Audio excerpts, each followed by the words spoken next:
This is Keith Cunningham again with more strategies on crisis leadership, and this is volume 6.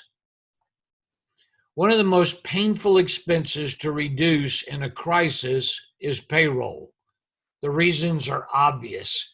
As business owners, we typically know these people and hate the idea of hurting them financially with a layoff or a furlough.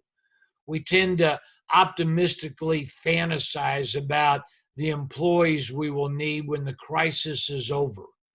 I understand and empathize with you.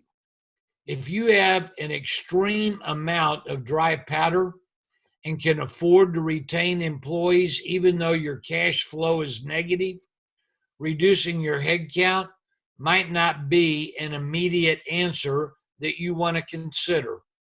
On the other hand, limited dry powder and retention of employees that cannot be justified by current revenue is a prescription for disaster. The problem is not how you will deliver service in 90 days. The problem is, can you survive, become financially stable, and avoid consuming all your peanut butter and jelly sandwiches before the crisis is over? There must be a skeleton of a business for people to return to when you restart, and that might not be possible without some hard personnel decisions. You already know this, but airlines always advise parents traveling with kids for the parents to put their oxygen mask on before their child's. That's pretty great advice. So here it is on a bumper sticker. Lean beats fat unless you're a sumo wrestler or an offensive lineman for the New England Patriots. While they both might be impressively strong, they have limited endurance. Imagine you were thrown overboard in the middle of the ocean. How long could you tread water? Now imagine you were thrown overboard in the middle of the ocean and had 100-pound weight strapped to your back. How long could you tread water now?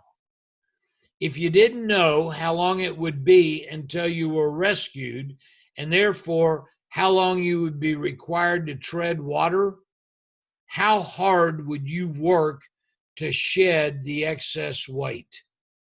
So here's your thinking time question. How can I get current expenses aligned with current revenue so that I'm as close to cash flow neutral as quickly as possible? This crisis represents a unique opportunity for some of us to take a hard look at the inefficiencies that have crept into our operations. Here it is on a bumper sticker. Money spent that doesn't support servicing your current customers and current revenue, or on adding and servicing new customers, is money wasted. Since most of us are not in a growth mode during this crisis, a thorough and deep cleansing of our expense structure might be appropriate. Besides, since it's unlikely that this will be the last time we must deal with this type of crisis, positioning your business for future economic shocks will be a competitive advantage. So here's your thinking time question. What needs to change in my business model, expenses, my expense structure, and delivery of my product or service? What is the new messaging and promise I need to make to be relevant to my target audience? Now, go think. You'll thank me later. For more business and CEO strategies, go to my website, keystothevault.com.